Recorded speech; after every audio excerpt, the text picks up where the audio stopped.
Good morning and welcome to the Urban Planning Committee for November 10th, 2020. I'm going to call this meeting to order, and we're going to begin with a roll call. So, Councillor Henderson. I am here. Councillor Banga is away on medical leave. Councillor Katarina. I'm here. And I see we're also joined by Councillor Knack. Good morning. Good morning. Is there anyone else? I don't see anyone from here. Well, welcome to everyone else who is viewing online. The first item I need is a motion to adopt the agenda. Happily move that. Okay, so that is moved. If we could please vote on the agenda as presented.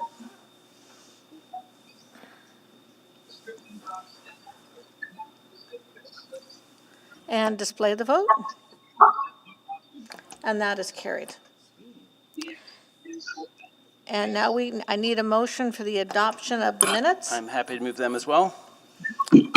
So Councillor Henderson is moving the adoption of the October 27th, 2020 minutes.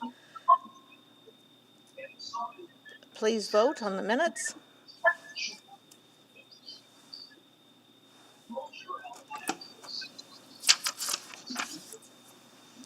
Do not have any display the vote.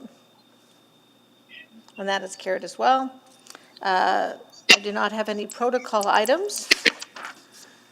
And now is the time for selecting items for debate. I will select 7.1 for Councillor Knack, and I just want to speak to 6.1, but I can do it when we move both of them together. If it doesn't need to be selected, I'll just speak at that point. Thank you. Councillor Katarina? No other selections, no. Okay, I'll move 6.1 and 6.2 then. So Councillor Henderson has moved 6.1, 6.2, and 5.1? And 5.1, yeah. And then do you want to speak to Just it? really quickly, I have no concerns about the Riverside Trail realignment, but it has been a long-standing irritant. I think it's not a big surprise. We've been waiting a long time for this, and I know it was not easy to figure out how to do it, which is one of the things that's held us up, but a huge thank you to everybody for figuring it out. It's been a major break in the link. The only other option was climbing right up to the top of the bank and back down again, so I'm really, really delighted to see it's happening, and I just wanted to thank everybody for figuring out how to make it happen. So can't wait for it to get completed.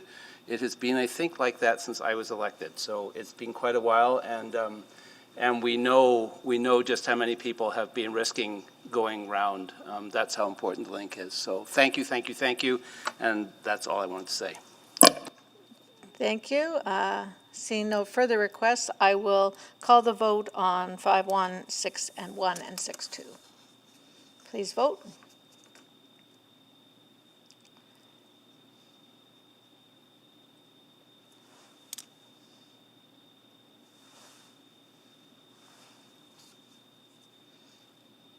And display the vote. And that is carried. Thank you. So we have no request to speak, no request for time specific. Any councillor inquiries? I've not received any. So then it looks like we are right at 7.1.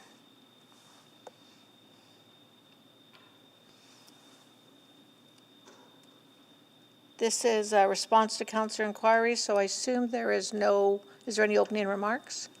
Just to introduce our speakers today, so we've got Pascal Ladesseur, our branch manager for infrastructure planning design, who's here with me today. And then on the call, we should also have Natalie Lazurko, who's our director of transportation planning design, and then Faisal Saeed, who's with Urban Forum and Corporate Strategic Development, to answer any questions related to the development impacts. And that's it. Okay. So then we'll go straight to questions. And I have Councillor Knack.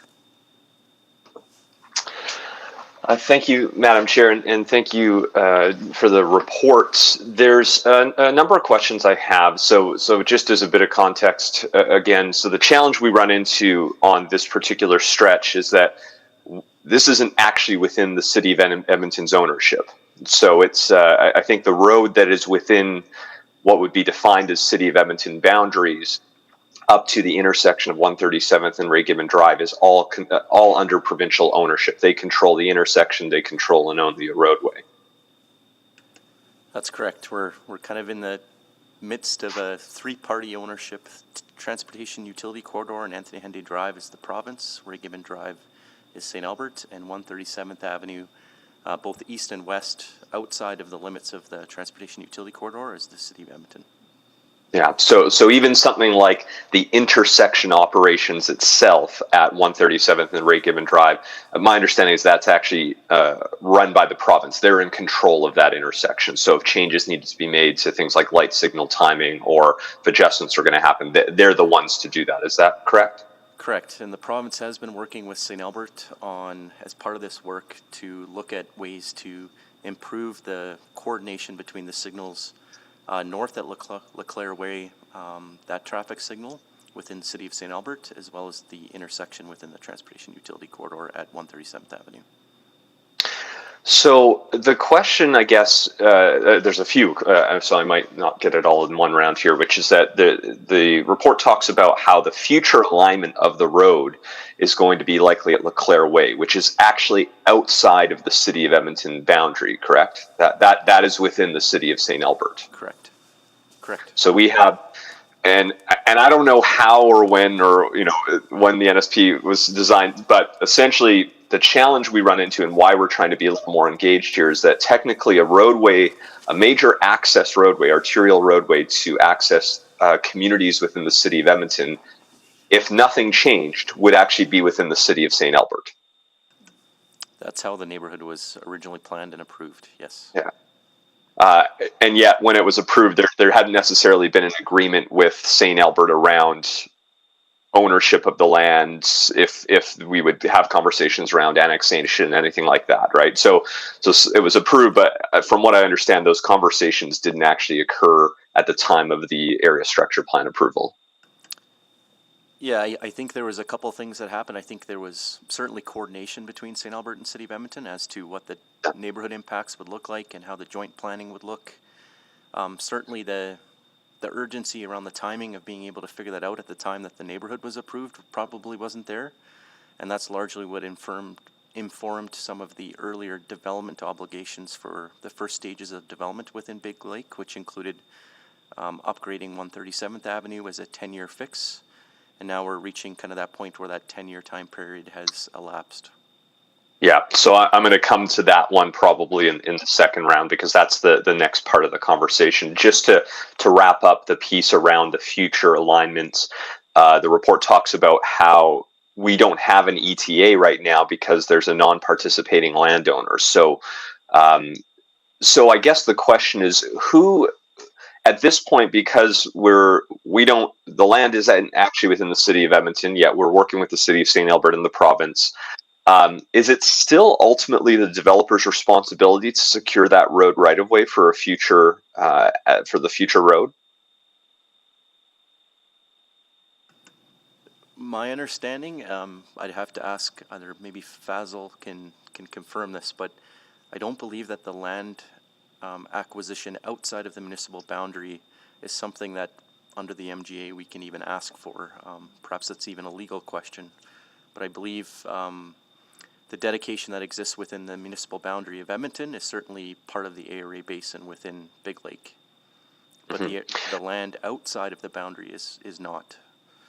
So I guess the question really is that how do we ultimately ensure that community will have roadway access? Is there any way to ensure that somebody's going to acquire the land that is currently from a non-participating landowner, and it will someday be brought into somebody's inventory that can then be used for a future expansion of the road?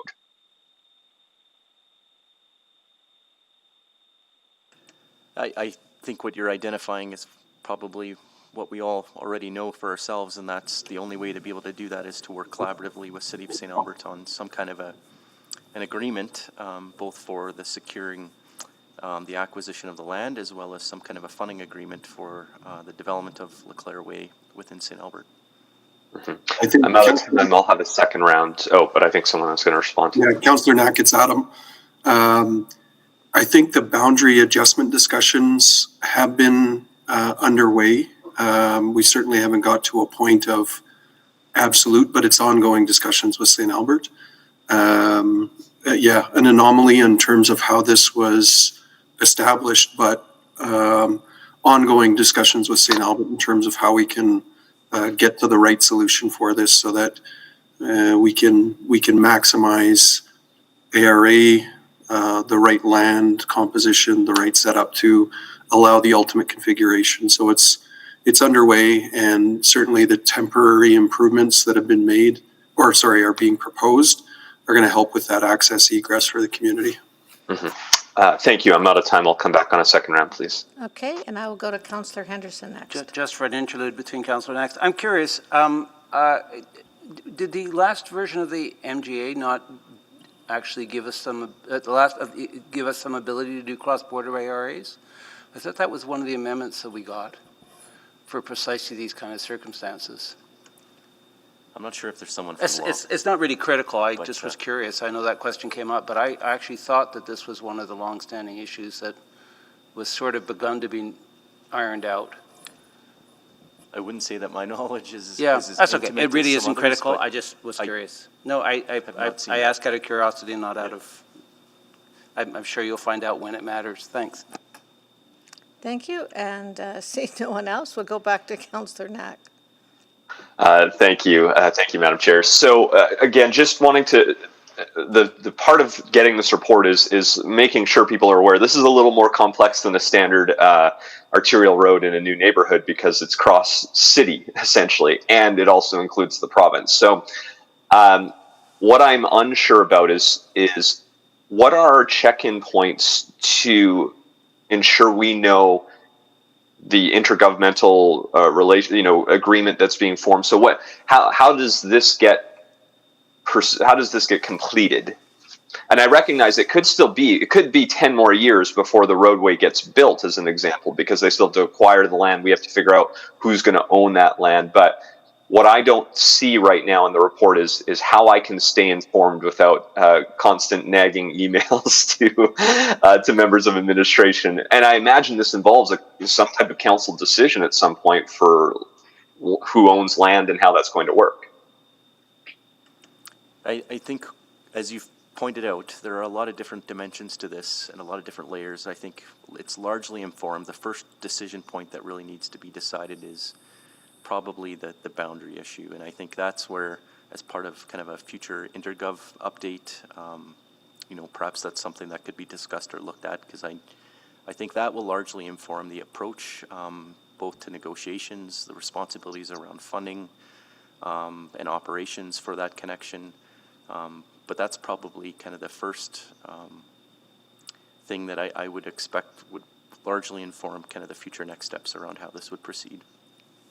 And that's what I thought too, and I just want to check. So this report is received for information. Is there an administrative report that will come to a future intermunicipal committee, or should this report be referred to that committee to allow, just to ensure that conversation happens? Because it feels like there does need to be some direction from committee and or council around how we're going to deal with the ownership of the land of a road that currently is not within our boundaries. Yeah, I'd say that referring this to intergov committee would probably be a reasonable next step to talk about it. And then if the outcome of whatever discussion happens there, we can take back and then start to plan for next steps. Okay, yeah, I just didn't want to lose where that conversation happened, and I'm guessing, and I'll defer to committee, but I'm guessing that this will likely have to be sent to council, and then council will have to send it to the intergov committee. But I'll defer to the committee for that. That leads me to the last series of questions, which is around the interim improvements, because we use that word, although, as clearly outlined in the report, it could be, I mean, I said 10 years, it could be 30 years. We currently have no timeline for when a future realigned road would exist because there's a lot of variables, including the relationship and the ownership between St. Albert and the city, how the province is involved, and the fact that we have a non-participating landowner that currently owns land that would be used for that future road. So we have no indication as to when it would happen, other than we know that the landowner has been approached many different times from the development community who's building out and has expressed very limited interest, or interest at a price that is not necessarily reflective of the reality, I guess, is what's been suggested. So do we have, so I'm going to ask a question which I think I know the answer to, which is that we don't have a requirement to have that road built at any specific time, correct? So could be, if it took 30 years, it could in fact take that long. Is that fair to say? I think, as you've pointed out, the timing is largely dependent on a lot of variables and inputs, funding, jurisdiction, timing of land, need from a traffic demand perspective, the implications in terms of how that interacts with the operations of both Ray Gibbon Drive as well as Anthony Henday. There are a lot of things that could inform the timing, the pace of development within that area. So I wouldn't say that it could be anywhere between 5 to 30. You're right. It's a lot of different things that could influence the timing. Yeah, so I'm going to, sorry, I'll need one more round because then I want to ask specifically about what we do with 137th Avenue, which is currently the only road and could be for 30 years, and we need to figure out how to best stress safety. So I'll come back on for a third round. Thank you very much. Just to clarity, just to the clerk or to administration, the suggestion is that at some point we're going to need a motion to either refer, is it to council or to Intergov? I understood Councillor Knack's intention to be that it would go to the Intermunicipal and Regional Development Committee, but the recommendation would need to go up to council as Urban Planning Committee can't direct the work of another. Okay, so if you'll get that ready while he asks his last round of questions. Yeah, I would just note, Madam Chair, that the next Intermunicipal and Regional Development Committee meeting is January 22nd, 2021, so for everyone's consideration during the discussion. Okay. Thank you. And that's all for me. We'll go to Councillor Knack for his last round. Thank you. Yeah, and timeline isn't as big of a concern, just making sure we have it still on the list. So I need to ask now about the specific roadway challenges that we have. So there's been an upgrade from Ray Gibbon Drive to the entrance of Starling, but then there is a long, essentially, I don't think it's a rural road standard, but it's not an urban standard that exists west of Starling Drive, goes along 137th Avenue all the way up to essentially, I think it's Blackbird Link, which is the other entrance to Starling along 199th Street. That road is incredibly unsafe because it's not designed for, it's not an arterial road. It's not even like a two-lane arterial road in a developing community. This is truly a sort of a paved road that exists. So my question is, what number of vehicles do we need on that road that would trigger us as the city to require the developer to upgrade that road, regardless of what happens for everything else we've just talked about? I think I'll try to defer that question to Faisal if he's got an answer for that. Sure. Councillor Knack, for a collector connection, we look at the threshold somewhere between 5 to 10,000 vehicles. This being a connection to a major roadway, I would allude to the higher threshold. In the interim, the improvements that are in place, together with coordination between the signals, widening of Ray Gibbon Drive, I would also add that Big Lake area overall, the second connection of 215 Street and Yellowhead Trail, that is being looked at concurrently. And it is part of the strategy to continue to monitor traffic at those access points and see where we are today and what needs to be done. For that interchange itself, it will be, the signal designs are underway, and there will be signals installed next year, together with some lane reconfiguration at the bridge deck to support higher movements. Sorry, and I just want to clarify. So you stated that at 215th Street and Trumpeter Way, there will be an intersection.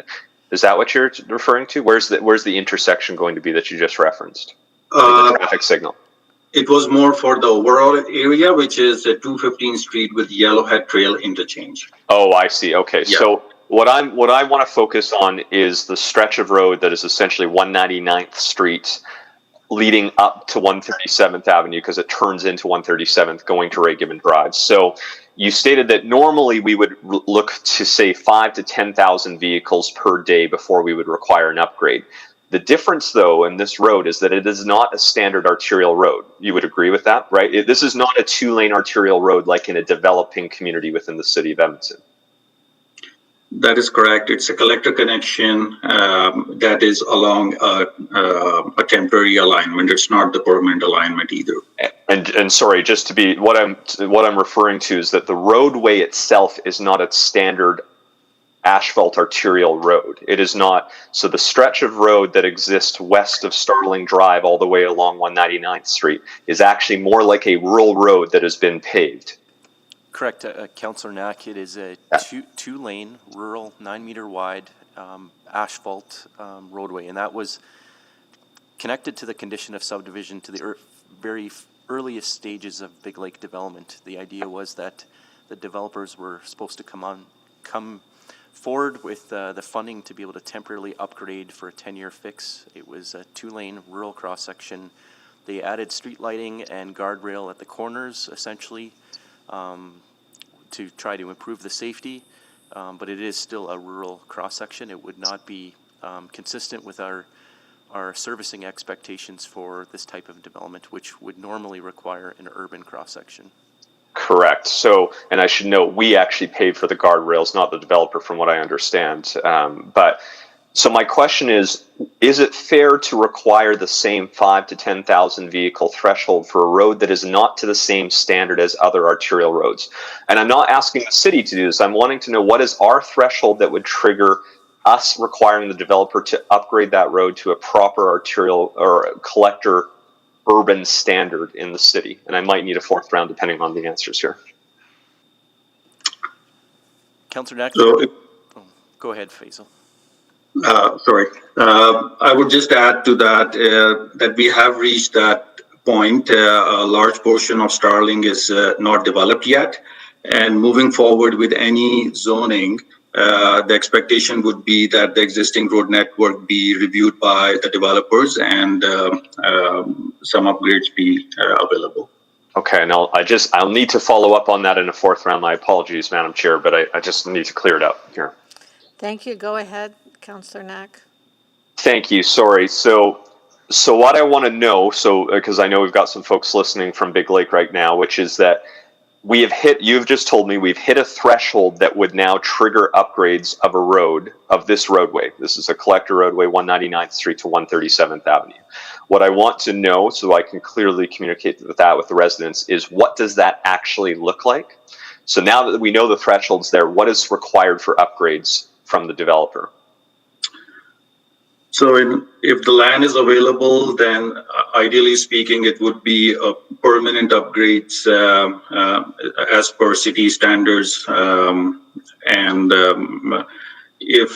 So that's the best case scenario to have, because 199th Street goes a little bit to the west and then connects to 137. I think it's that's the best case scenario to look for the city standards. But then for the interim, it could be I think somewhere in between. I'm apologize. I don't have an exact configuration that I can tell you what it could look like, but definitely better than what's there today. That's fair. So I want to make sure I'm clear, because a few years ago when we first raised this, I was told at one of our committee meetings that we would stop allowing new development, stop allowing subdivision until, at a certain point, which sounds like we've now reached that certain point, until roadway upgrades are completed on a roadway that is not currently designed for that. So I just want to make sure I'm relaying what I just heard, which is that we've now hit that point. We've now hit the vehicle threshold that triggers roadway upgrades. And until that is done, we're not going to continue to permit new development in a community that can't, for a roadway that cannot support additional vehicle capacity. Is that what I've just heard today? That is correct. That has been our advice to the developers in the area in some recent discussions. Okay, but we're now moving from advice to a requirement. There's now going to be a requirement in the near future for them to do an upgrade. So all I'm asking for maybe is that, we don't need it now, is that maybe somebody could reach out to me or send me a memo on what exactly we are going to be asking of the developer and what the residents can expect for that roadway, which is not currently designed to an appropriate standard as we would normally define for roadways. So is that possible? Would I be able to get that, just something that I can share with those 3 community leagues so they know exactly what to expect?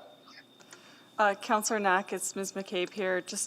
It's probably not as simple as you're putting it out here. It will depend on a negotiation with the developer in terms of the next subdivision, and that the next subdivision is conditioned, and that we need a signed servicing agreement. So I'm not sure that we can give you an exact answer today, because unless Fazil has the timing for the next subdivision that would come in, which we don't. So it is dependent on the pace of development. And when council approved the neighborhood plan in this area, there was a flag that this would be one of the challenges. And so we're going to have to continue to work through that challenge. Be happy to follow up with you with an email about the process. But to give you an exact date is just not going to be a realistic thing that we can commit to at this time because of the pace of the development and potentially the size of the subdivision that's coming in. Absolutely. Yeah, I completely respect that. What I'm not looking for is a specific date, but just I wanted to make sure I knew that the next subdivision application, whenever that happens from the developers of either Starling or Trumpeter, that would trigger something in our system that says we need to have a very clear conversation about this roadway, which is currently now at the capacity. And there will be something required at that point that would upgrade the standard in some way. We don't know what that is. We don't know exactly when that is, but the next subdivision application will trigger that requirement. Is that fair to say, at least? It'll trigger a conversation where we'll look at what that requirement is based on the size of the subdivision, based on the pace of development that's coming after that subdivision. So there's being careful to not fully commit, but we can follow up with what the process is, and then we can look at what's realistic, knowing this situation with the next subdivision that comes in. Yeah, and if you can follow up, because what I'd be worried about is that we're going to see subdivisions for small portions each time, and we're going to say, well, that's going to only add another 100 cars to a road that is already at capacity and is already unsafe for the residents that reside there. So I would want to make sure that we're holding pretty firm on that. So yeah, a follow-up email so that we can work through those details would be really helpful, because I just want to be able to clearly share what will happen with the road that has been a major point of contention for the residents for some time. So that's excellent. Thank you all. Sorry for all of the questions. This was but one that's really critically important to the residents of Big Lake, and it's a messy situation. So those are all my questions, Madam Chair. Thank you. Thank you, and I see no other speaking requests, so I am going to move that Urban Planning Committee recommend to City Council that the November 10th, 2020 Integrated Infrastructure Services Report, CR 8133, be referred to the January 22nd, 2021 Intermunicipal and Regional Development Committee for further consideration. I think it's self-explanatory. I don't need to speak to that. Seeing no one on the board to do so, I will call the vote. Please vote.